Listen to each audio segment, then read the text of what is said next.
Hey, what's up, you guys? So it's day 7, and guess what? I just remembered, well, actually, I remembered twice yesterday that I needed to get me an extra nut to act as a lock nut for that boat that I put in the other day. Somebody said it in the comment section. Yeah, you put a extra nut on there to act as a lock nut. And yeah, that's exactly right. Because just beside of it, it has 2 nuts on it. It's got a no, I guess that's acting as a spacer, because that nut right there is bigger. But that is how you do it though. When you don't have a lock nut, you jam 2 nuts together. So that's what I'm gonna do first thing this morning, you guys. And I think I'm also going to readjust that row marker on the left side. It's too sharp. That thing is throwing a lot of dirt. It's throwing a lot of dirt. So anyway, I'm gonna put this nut on here. Let me see how tight it is. I want to make sure I didn't put it too tight the other day,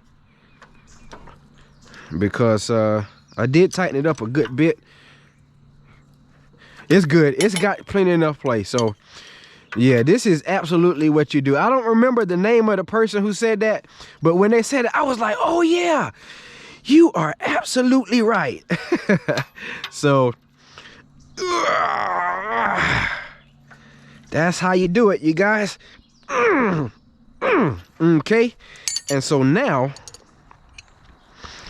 I'm gonna get this, yes, this side, this row marker adjusted back right. I used the battery gun yesterday, so it might be a problem trying to get it adjusted right. Matter of fact, I might need to kick it out to get to it. So yeah, I'm going to check back in.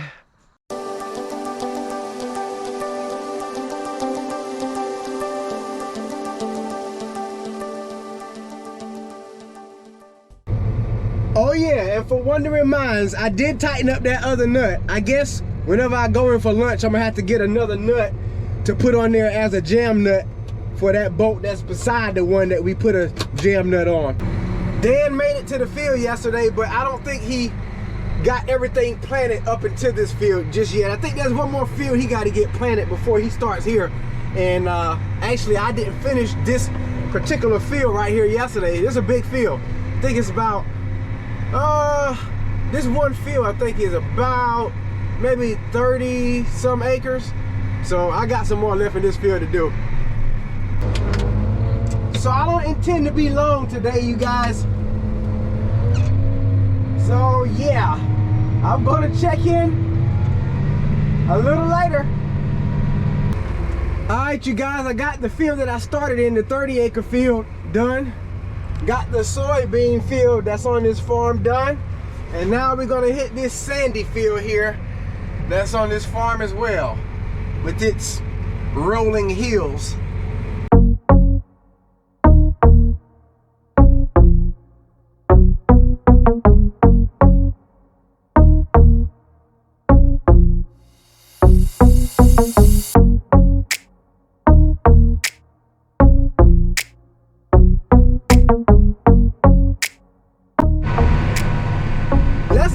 Quick and look at some of these volunteer peanuts. I'm seeing a whole bunch of them sprouting up all of a sudden. Right quick. Of course, last year we had peanuts out here, and the seed that was left on the ground that fell off the bush, now that it's staying consistently warm, them seeds are sprouting, you guys. There's a bunch of them out here. I'm trying to see if I can get the nut, but I can't. But anyway, that's a volunteer peanut plant. Volunteer meaning we didn't plant them. They're volunteering to come up on their own. There's a peanut hole there. Oh, I can smell it. It smells like peanuts. Yeah, all the little green sprouts there. All of those are volunteer peanuts.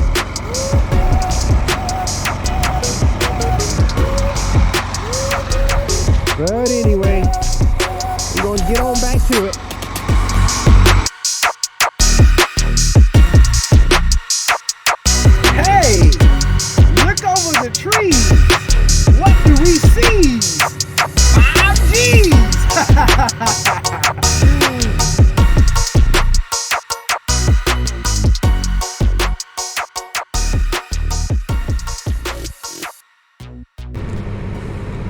you guys, I see some dust over there. Looks like Dan has made it to the big field here on this farm.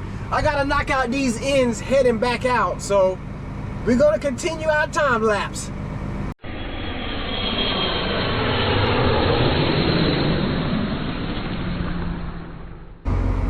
While I'm waiting on Dan to get out of my way, he's filling up with fertilizer and sulfur, I'm eating my chicken salad. Alright, you guys, I was just talking to Dan, and he said there's actually 50 acres out here. So this field I'm in right now, there's probably more than, or right at 40 acres. But once I get done with this field, I'm going to move to the next farm that I have to be ripped, but I'm not gonna rip anymore today. I'm gonna jump on the chisel plow, because he's got quite a bit that doesn't need to be ripped that he'll have to plant, and I could be working on the future peanut fields.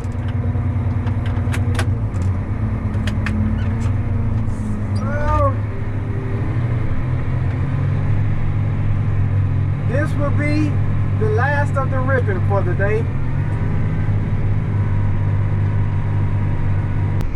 And we have arrived. I tell you what, there was a battle getting here. I tell you, when you're driving a piece of equipment that's this wide, and you got mailboxes strung all out down the highway, man, you gotta dip in and out. You gotta watch out for traffic. But anyway, we made it. Like I said, I'm just gonna park here, and then we're gonna head to the chisel plow where we'll have peanuts at. So it looks like Danny has started here in the big field at this farm. Alrighty, I tell you what, this dirt that's been disced, of course this has been chisel plowed already too, it's definitely dry. It is dry. So we're here.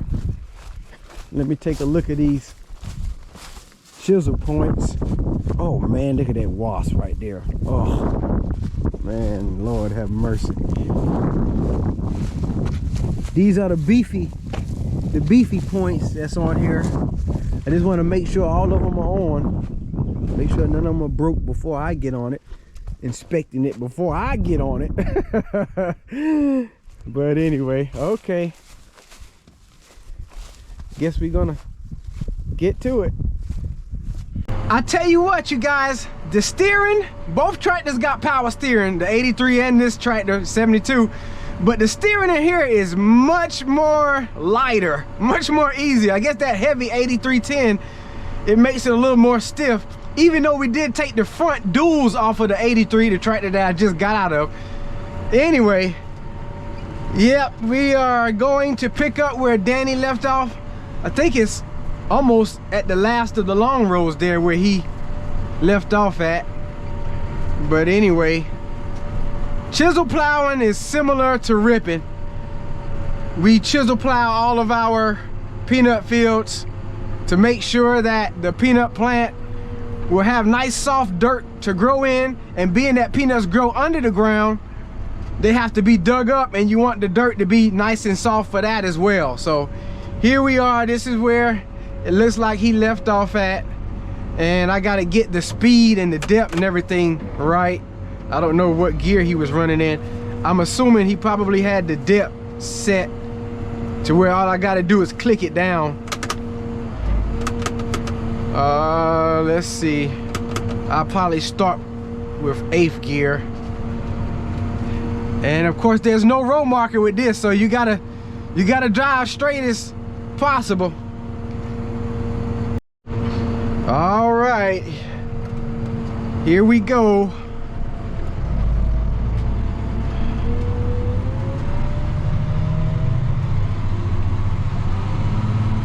Oh man, I know he don't got the RPM set at 290, 2090. Nah, that's too high.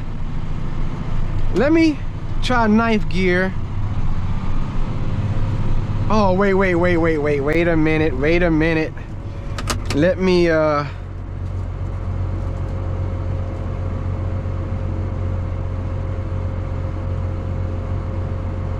maybe we should put it at 1980, because 2090 is too high of a RPM. So let's see. That's still too high, really, in my opinion, but let's see. He might not have set the RPMs. Danny's not very familiar with this tractor because he hadn't run it much, so I don't know if he knows how to set it. Oh man, but it's pulling it pretty good. Dan was like, he didn't know how fast I'll be able to pull it. We used to have a 4955, and we traded it in for this tractor. So this tractor right here got with a 210 horsepower, so it should be pulling this chisel plow fairly easy. All right, now I'm doing 6 miles an hour at 2,000 RPM, and wow, you can't see nothing back there, huh? So dusty. I might call Danny and see what gear he was pulling it in.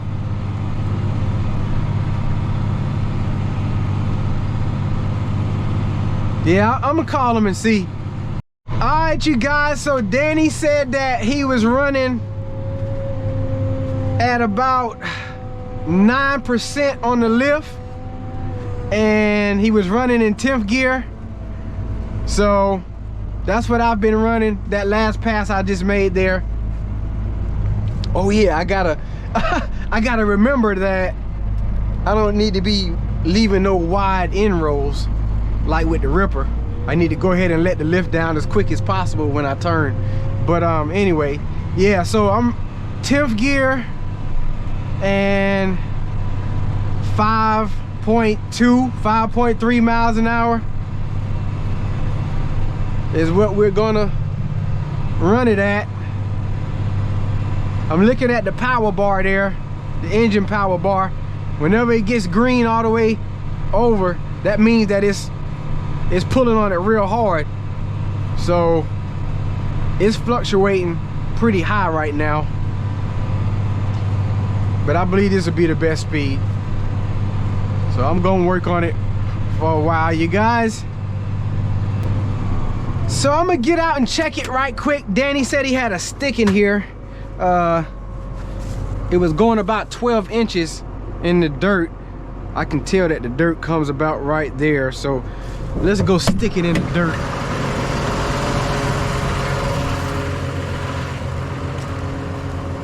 That a state trooper out there or a Camaro? Let's see. Okay, that goes pretty. Oh yeah, that goes deep.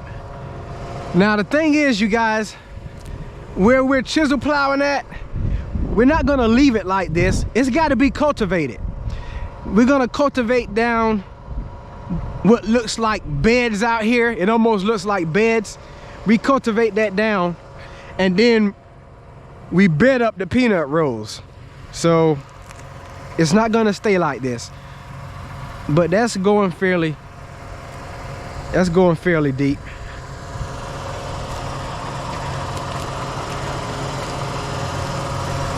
We're gonna keep on at it.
guys, so I've been chisel plowing for about 3 hours now, and yeah, my back window's nice and filthy, but it is about lunchtime, you guys, so I'm gonna stop right here.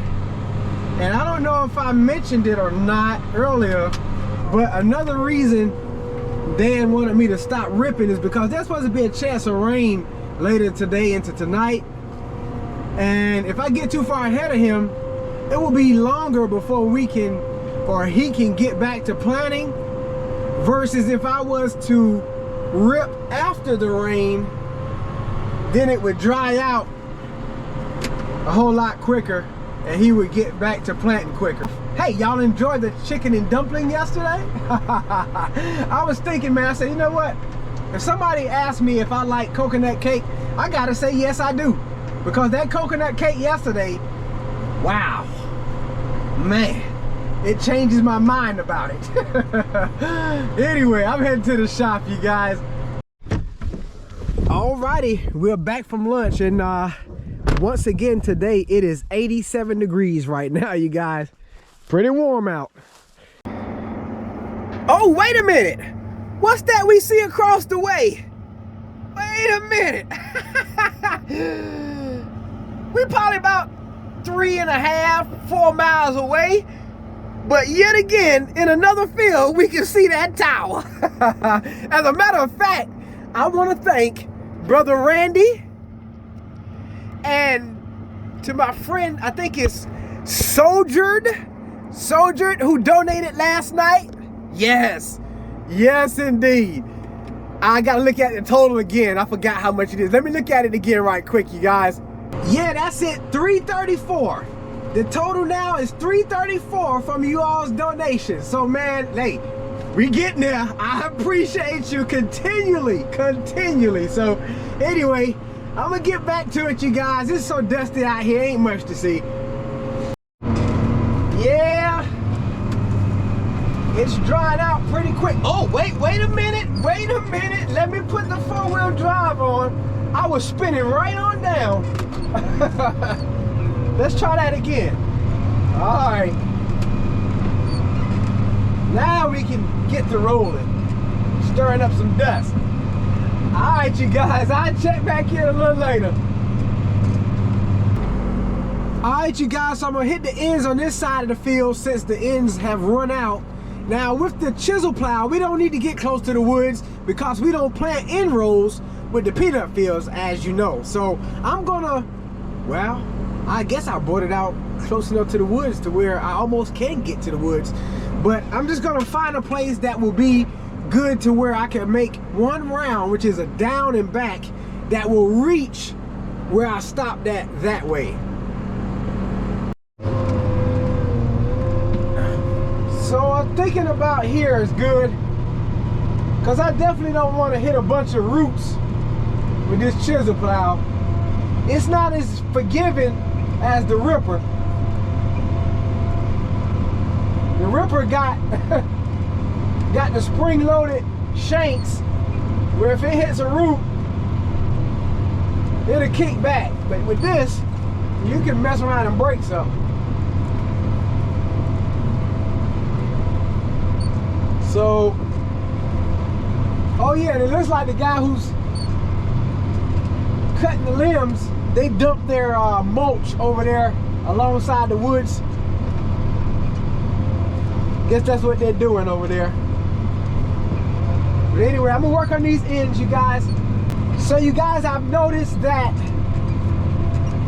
one round along the ends is plenty wide enough, especially with this tractor. This is the first year we've used this tractor to chisel plow with.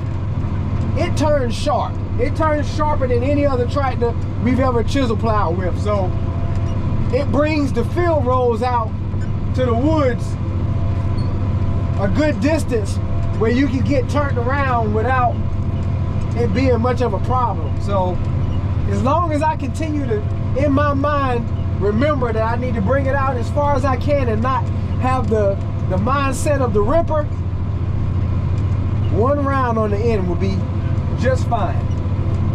Talk about a sharp turn radius. I'll show you guys from my point of view how close I come to the woods. Oh, I got a limb hanging out right here though. Whoa, whoa. Yes, sir, she turns on a dime.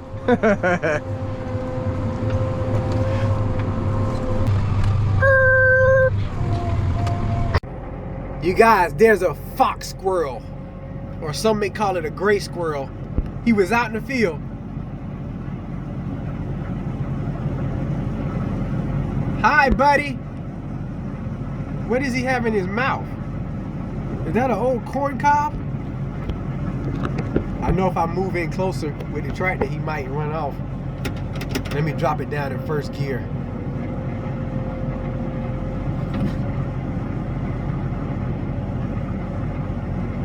It's gonna get me up. There he goes. Wow, you guys, just that quick. Look at the clouds. The sun is hiding now. Oh, this window's too dirty for you to really see anything. It's getting like a dark type of cloudy out there.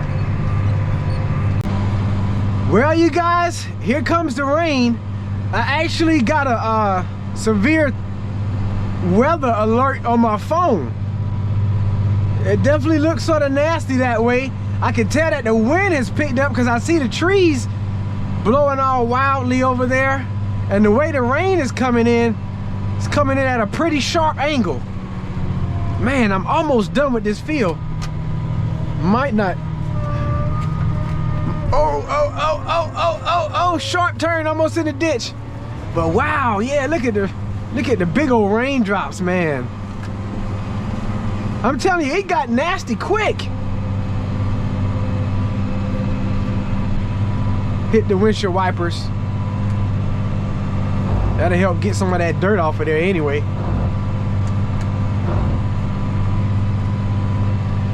Maybe I can at least finish the field rows. I might not finish the end rows. Wow, I mean, it got dark too. It's only 5:55 right now. So I'm starting on the ends. However, the rain is starting to pick up some. I'm probably gonna have to stop here soon because you don't want to be out here ripping while it's raining. Is that Dan? Yep.